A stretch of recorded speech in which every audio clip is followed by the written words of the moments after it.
Vou abrir falando do Internacional, porque a gente, quando apresentou o jogo ontem, tratamos o Nacional como um falso cabeça de chave. Ele é o cabeça de chave na prática, de verdade, pelo seu ranqueamento, pela sua história gloriosa no futebol sul-americano. Na prática, até a rodada de ontem, ele era o saco de pancadas do grupo, não tinha somado nenhum ponto. Tinha perdido em casa para o Bahia, 1-0, e tinha levado 3-0 do Atlético Nacional. Então ele levava esse cartel para o Beira-Rio. Tudo indicava, antes do jogo, que seria uma vitória sem grande... Pelo menos era o sentimento de ontem aqui, né?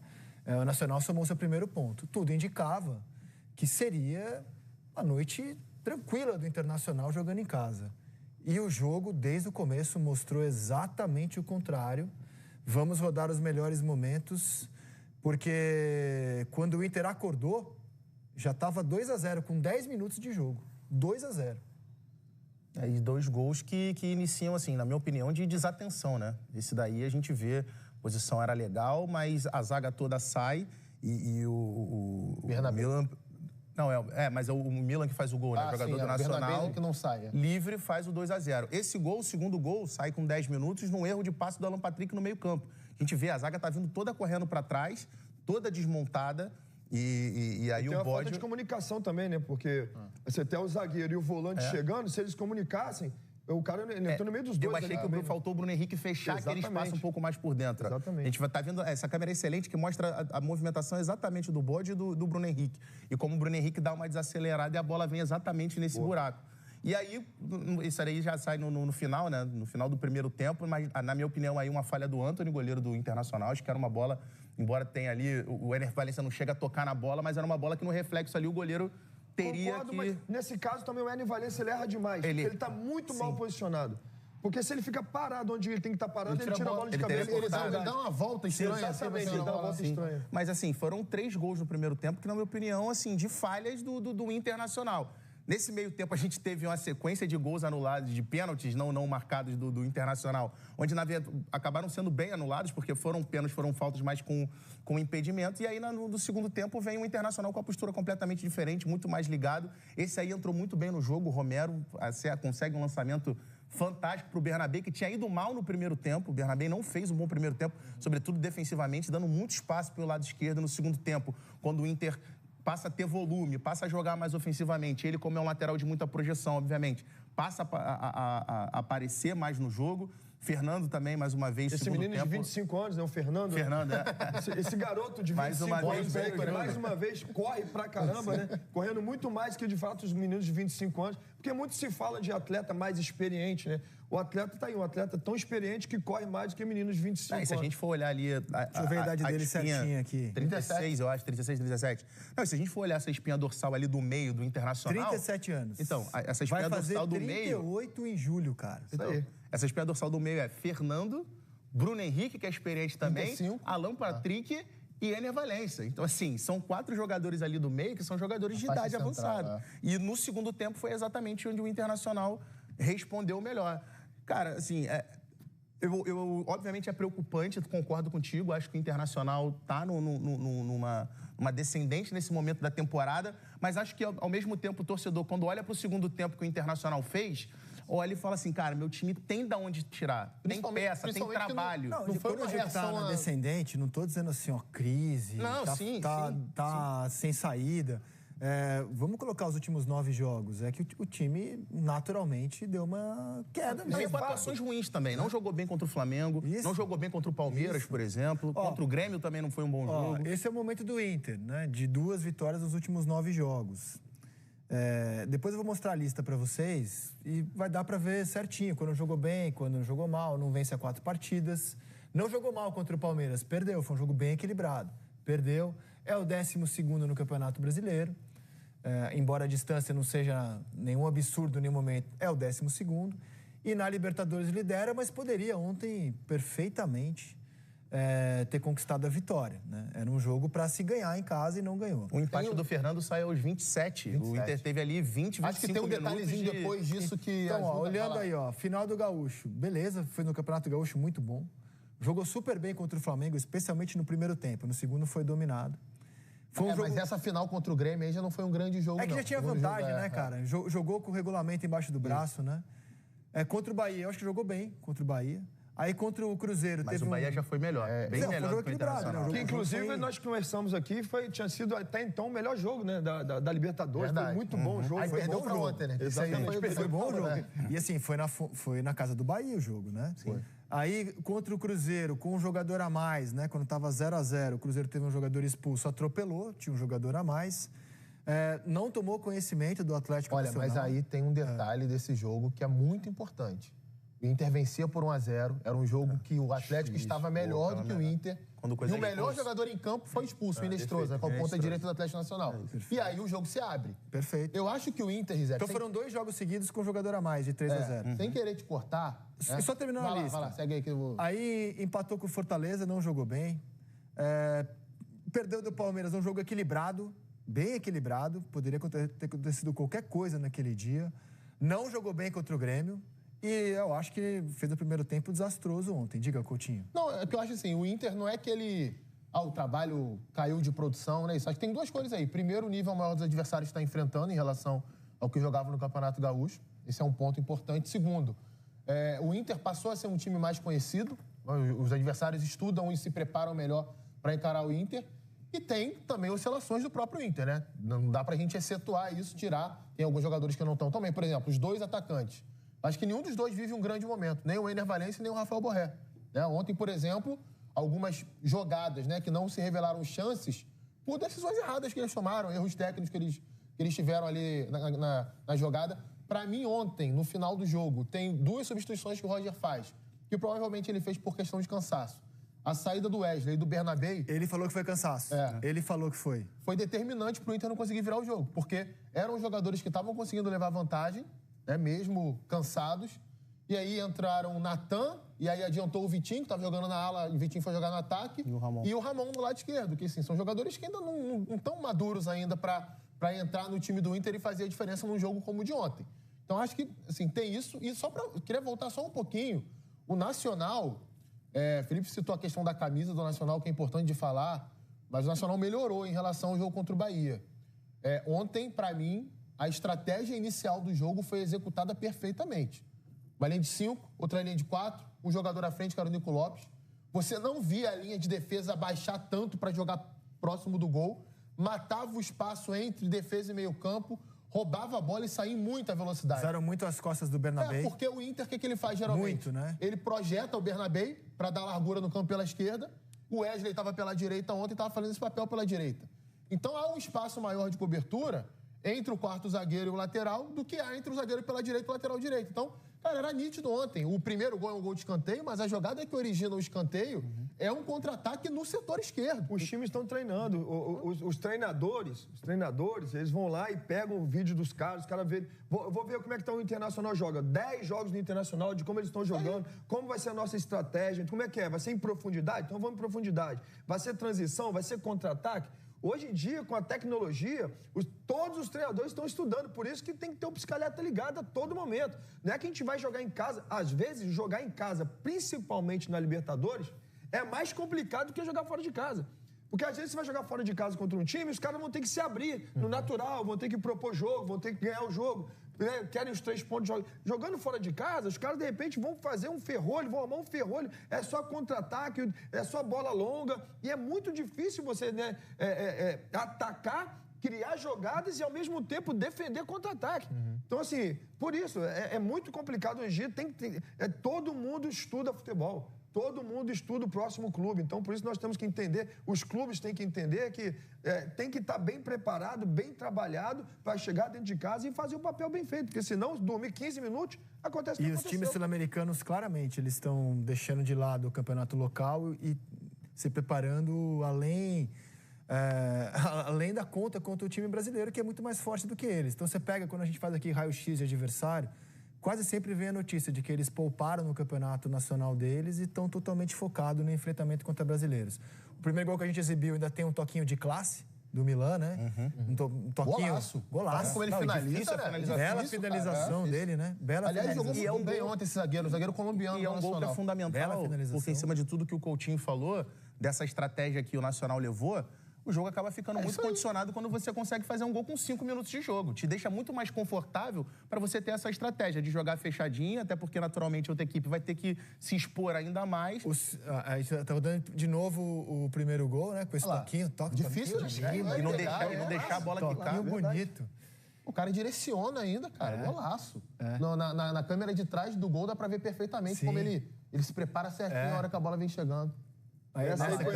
Essa conhecendo o Roger, que o Roger vai treinar de saída, a linha sair junto. E o segundo já é no contra-ataque, né? O Inter toma o primeiro aos 5, se lança e vai ser castigado aos 10 minutos. Esse 16 aí, o Vijalba, fez uma partidaça pelo lado direito, atacante ali. Foi ele que jogou nas costas do Bernabé. Exatamente.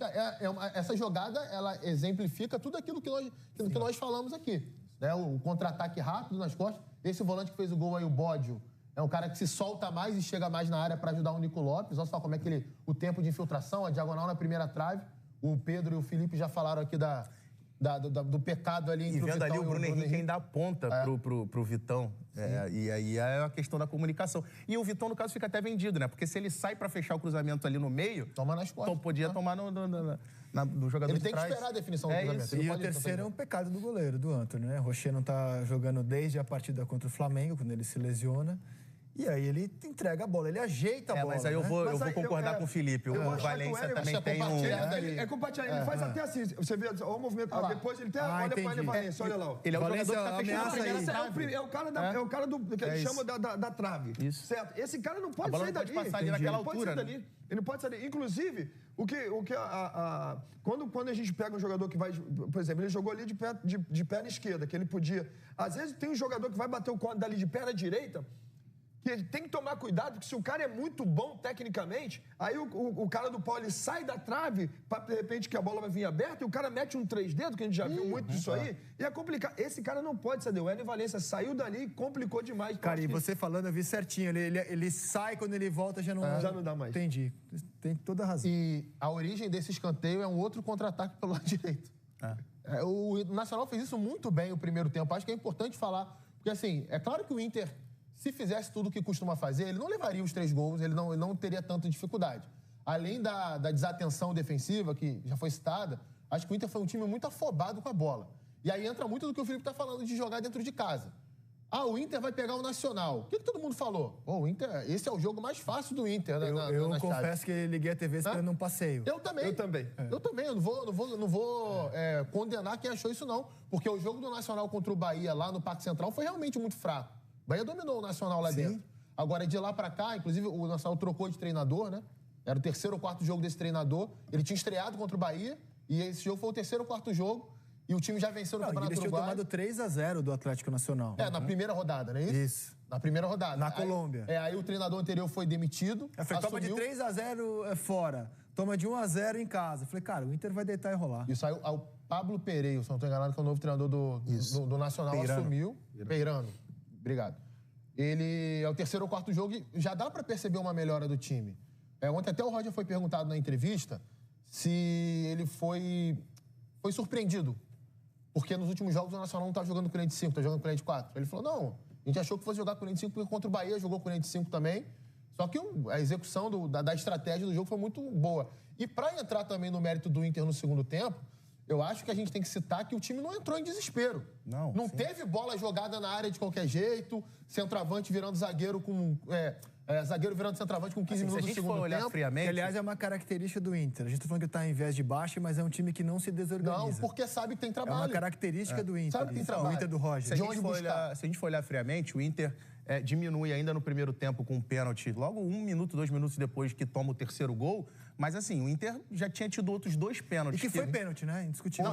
Foi. Não, os outros 2 pênaltis, no caso, se não tivesse sido pelo impedimento milimétrico, os 2... também teriam sido 2 pênaltis. Ainda teve o gol do Wesley, né? Exato. A falta batida rápida, que ele chuta e faz o gol. Também no lado do impedimento então, assim, no VAR. O Inter teve volume. Não é que o Inter, exatamente, não se desesperou. Não.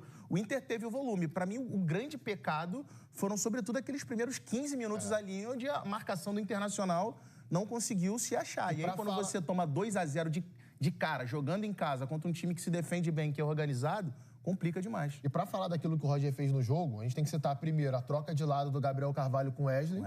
O Gabriel começa pelo lado esquerdo, exatamente por ser o meia, e dá a passagem pro Bernabé. ele troca os dois de lado, o Wesley vem pro lado esquerdo, aí o Inter começa a criar mais, né? Inclusive até alguns lançamentos do Vitão nas costas da defesa. Acho que isso deu um indicativo, a gente tá vendo na tela aí, né, Rezé, que a escalação inicial do Inter. Com o Gabriel pelo lado esquerdo, o Wesley pela direita. Quando o time atacava o Bernabé e passava mais aberto, o Aguirre segurava um pouquinho mais e o Gabriel vinha para dentro para ajudar o Alan Patrick. Ainda depois da metade do primeiro tempo, se trocou. O Wesley passa pro lado esquerdo. E aí, como a defesa do Nacional... E o Wesley passa pro lado esquerdo até porque o Nacional jogava nas costas do Bernabé. Ele falou assim, então agora eu vou colocar um jogador aqui para que isso pare de acontecer. E eu acho também que é para segurar o ímpeto do Bernabé e de dar largura ao campo, né? Porque você segura um pouquinho mais por trás da linha da bola, ele teoricamente fica mais fácil do zagueiro para começar a fazer a transição defensiva. Eu até acho que o Inter, no segundo tempo, eu esperava assim, o Inter para um segundo tempo, já com um minuto de jogo, já fazendo pressão. E eu até achei o Nacional no segundo tempo, até os 20 do segundo tempo, bem no jogo. Sim. Tem até uma oportunidade claríssima, né? Quando estava 3-1 o jogo, se não me engano, o Vargas, ele dá uma chapada de fora da área. Primeira bola que ele pega. É porque ele errou o gol, porque o goleiro estava completamente fora, se acerta o gol, é 4-1, e aí acaba, esfria completamente a reação. Aí aos 20 minutos do segundo tempo, que o Inter realmente começou a ter mais propriedade para jogar, ter mais posse de bola, começar a criar chance, começar a marcar no campo rival, foi quando, de fato, o Inter começou a dominar o jogo. E tem a troca, que para mim é fundamental. Vamos colocar as substituições, então, Exatamente. E como terminou o Inter? Ele já volta para o segundo tempo, até para coibir essa questão do lado esquerdo da defesa. A gente está vendo as substituições. Primeiro o Borré no lugar do Gabriel Carvalho, né? No intervalo já. No intervalo. Aí, aos 14. Para mim, essas mexidas aqui foram as fundamentais, ó. A entrada do Romero no lugar do Bruno Henrique e o Vitinho no lugar da Aguirre. Por quê? O que ele faz? Ele traz o Fernando para jogar entre os dois zagueiros mais fixamente, né? O Fernando não estava fazendo só uma saída de 3. Ele estava jogando mais fixo entre os dois zagueiros. Solta o Vitinho, solta o Bernabé. Com o Borré e o Valência na frente, o Wesley, né? Mais até Borré e Valência ali. Você passa a ter mais um jogador que faz movimento em cima da última linha adversária. O que você vai fazer com isso? O zagueiro, ele tá vendo o cara traçando diagonal ali, ele automaticamente ele vai dar uma chegadinha para trás para impedir com que esse cara ataque profundidade nas costas dele. Isso libera espaço entre meio e defesa. E o time passa a ter também o apoio do Bernabé mais jogado pela esquerda, do Vitinho pela direita, e o Romero mais recuado, que é um jogador que tem passe longo. O segundo gol é um lançamento primoroso dele, o Pedro citou aqui, né? Por uma jogada em profundidade. Se você olha a linha, o que o Coates faz? Que é um cara experiente, grande zagueiro. O Coates é que erra a linha, ele corre para trás antes do lançamento. Por quê? Porque o Borré tá fazendo diagonal entre os zagueiros, então ele fica pensando, uma hora esse cara vai entrar em condição. Não vamos ficar toda hora saindo. Uma hora esse atacante entra em condição. Então ele dá um passo atrás, dá a condição pro Bernabé lá no alto. Entra o lançamento, o cara faz o gol. E o interessante do gol é que, assim, a gente, obviamente, foca no que é o mais plástico do lance, que é o cruzamento e a movimentação do Bernabé, mas pro Romero ter todo aquele espaço no meio-campo é justamente por conta disso que o Coutinho citou. A linha tá toda lá atrás e o entendimento do Roger de você colocar 2 meias para jogar um pouco mais recuados, por quê? Como o time estava jogando com uma linha de 5, uma linha de 4 ali, não adiantava você ter o Alan Patrick lá na frente, trabalhando entre linhas sem ter espaço, porque esse cara fica encaixotado, ele fica nulo. Exatamente. Então você recua esses dois jogadores que têm muita qualidade no passe, tanto para o lançamento quanto para uma bola por baixo, que ali nesse espaço, como o time está com um bloco muito baixo, o cara vai ter espaço para conseguir fazer o jogo fluir. E até mesmo como a gente viu na imagem, o Fernando ali como terceiro zagueiro, a gente pega o Fernando, como tem uma inteligência tática acima do normal, ele faz o terceiro zagueiro por trás, mas quando tem que ter posse de bola, ele faz o volante. Então, passinho pra frente. Exatamente. Esse passo pra frente aí deixa os caras totalmente em confusão, porque os caras não sabem se eles vão sair lá da linha de trás para marcar na frente ou se os caras vão continuar na linha de trás. O que eles fizeram? Vamos ficar aqui, não vamos sair ninguém. Isso deu liberdade para jogar. O Fernando, que é muito bom taticamente, mas que também tem uma qualidade de passe absurda. E ele toda hora achava o próprio Romero ali, que depois fazia o último passe, como aconteceu os gols. Isso aí é que o Edmilson fez em 2002, né? Exatamente o que o Edmilson Quando o Brasil fez jogava no com time dupla de ataque, ele baixava para fazer o terceiro zagueiro, com o atacante só ali, ele virava volante. A gente estava debatendo o viés de baixa do Inter, ou a irregularidade do Inter. O Roger falou sobre isso, que ele chamou também de apagão no primeiro tempo ontem no Beira-Rio. Se analisar 2 tempos distintos, né, o desempenho de um período, né, foi bom e de outro não, que nos deu a desvantagem que não nos permitiu virar a partida. Né, a irregularidade nesses últimos jogos né, ela tem acontecido, sobretudo nos primeiros tempos. Né, isso é que me preocupa. Né, a irregularidade no início, né, o peso da sequência sem as vitórias, mas, sobretudo, o peso da sequência dos jogos, né, dos muitos jogos que a gente tem enfrentado. Mudando de jogo, a gente estava debatendo aqui na abertura do programa qual é o sentimento